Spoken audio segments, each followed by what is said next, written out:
nggak sih kamu menemukan materi yang sebenarnya tuh tidak terlalu sulit, tetapi terasa membingungkan saat dipelajari?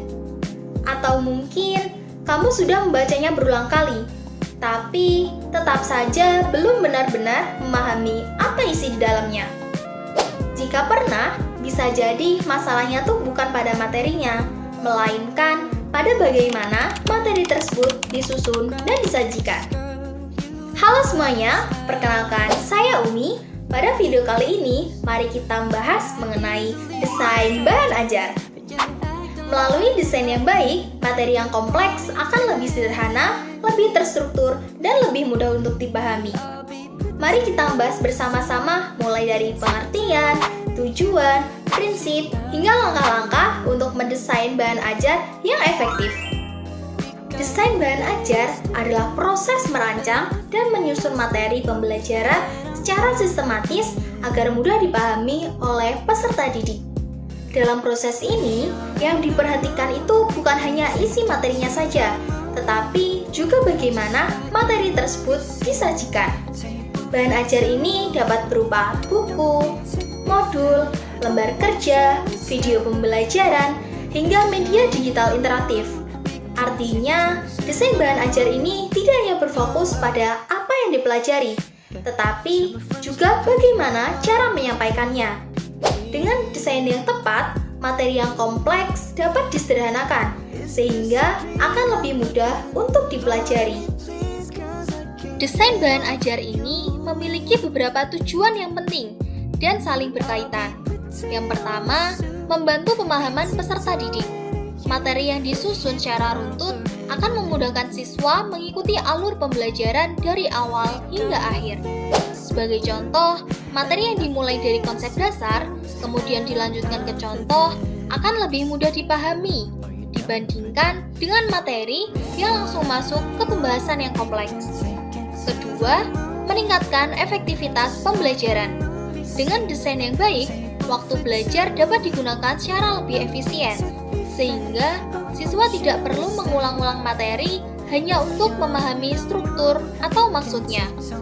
Ketiga, mendorong kemandirian belajar.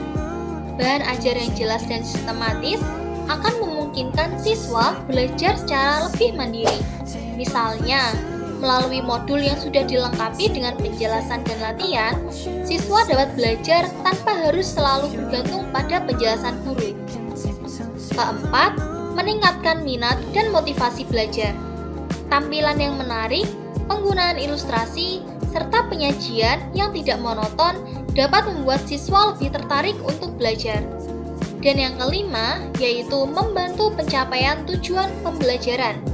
Dengan bahan ajar yang baik, akan mengarahkan siswa untuk mencapai kompetensi yang diharapkan. Dengan demikian, bahan ajar ini tidak hanya menjadi sumber informasi saja, tetapi juga menjadi alat yang membantu proses belajar secara keseluruhan. Bahan ajar juga memiliki fungsi yang penting dalam pembelajaran. Bagi guru, bahan ajar ini menjadi pedoman dalam menyampaikan materi agar lebih terstruktur. Dan bagi siswa, bahan ajar menjadi sumber belajar yang fleksibel dan dapat digunakan kapan saja, di mana saja. Selain itu, bahan ajar juga berfungsi sebagai sarana latihan dan evaluasi untuk mengetahui tingkat pemahaman siswa. Yang selanjutnya ada prinsip-prinsip bahan ajar. Agar bahan ajar dapat digunakan secara optimal, terdapat beberapa prinsip yang perlu diperhatikan. Yang pertama adalah prinsip relevansi. Materi yang disusun harus sesuai dengan tujuan pembelajaran dan kebutuhan peserta didik. Misalnya, materi untuk pemula harus berbeda dengan materi untuk tingkat lanjut. Yang kedua ada prinsip konsistensi. Setiap bagian dalam bahan ajar harus saling berkaitan. Jika tujuan pembelajarannya adalah memahami konsep, maka materi dan evaluasinya juga harus mendukung tujuan tersebut. Yang ketiga ada prinsip kecukupan. Materi ini tidak boleh terlalu sedikit, tetapi juga tidak boleh berlebihan. Jika materinya terlalu banyak, justru dapat membuat siswa kebingungan dan kehilangan fokus. Yang keempat yaitu ada prinsip kemenarikan. Dengan penggunaan warna, gambar, dan tata letak yang baik dapat meningkatkan minat belajar.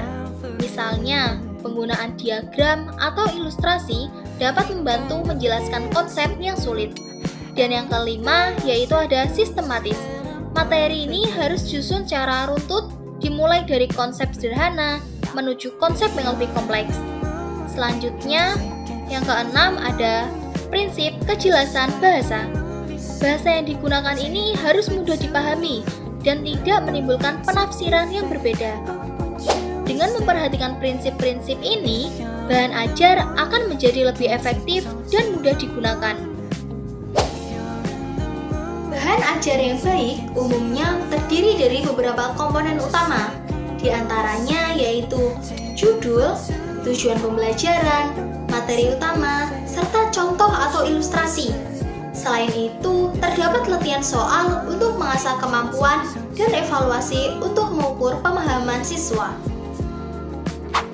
Dalam mendesain bahan ajar, terdapat beberapa langkah yang perlu dilakukan. Yang pertama, analisis kebutuhan.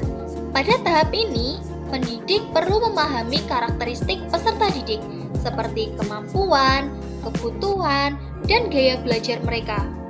Yang kedua, menentukan tujuan pembelajaran. Tujuannya ini harus dirumuskan secara jelas agar arah pembelajaran dapat ditentukan dengan tepat. Ketiga, menyusun materi. Materi ini harus disusun secara sistematis, mulai dari konsep dasar hingga konsep yang lebih kompleks. Yang keempat, memilih media. Media yang digunakan harus sesuai dengan materi.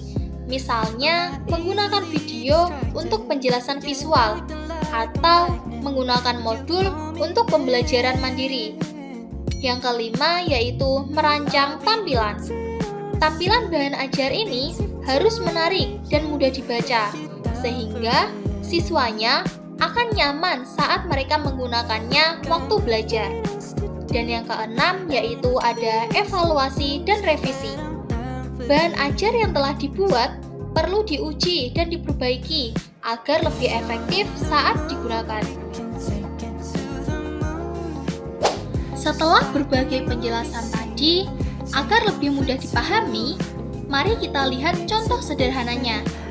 Misalnya, terdapat seorang guru ingin menyampaikan materi tentang ekosistem.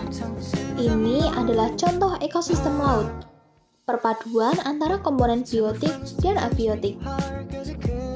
Dan ini merupakan contoh ekosistem darat, yaitu kesatuan fungsional antara makhluk hidup biotik seperti tumbuhan, hewan, dan mikroorganisme dengan lingkungan fisiknya abiotik seperti tanah, iklim, dan cuaca.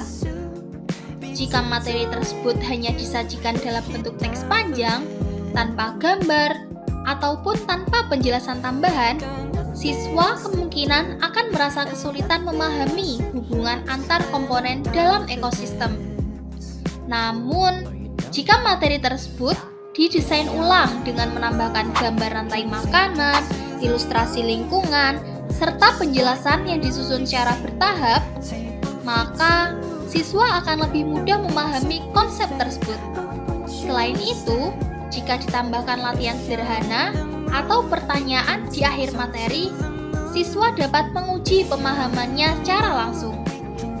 Dari contoh ini, dapat terlihat bahwa desain bahan ajar yang baik mampu mengubah materi yang awalnya sulit menjadi lebih jelas dan lebih mudah dipahami. Sebagai kesimpulan, desain bahan ajar merupakan bagian yang sangat penting dalam proses pembelajaran. Tidak hanya isi materinya saja yang menentukan keberhasilan belajar, tetapi juga bagaimana materi tersebut disusun dan disajikan. Desain yang baik mampu membuat materi menjadi lebih jelas, terstruktur, dan lebih mudah untuk dipahami. Hal ini tentunya akan berdampak pada meningkatnya motivasi dan hasil belajar peserta didik. Oleh karena itu, kemampuan dalam mendesain bahan ajar perlu terus dikembangkan. Terima kasih atas perhatiannya. Sekian dari saya, sampai jumpa.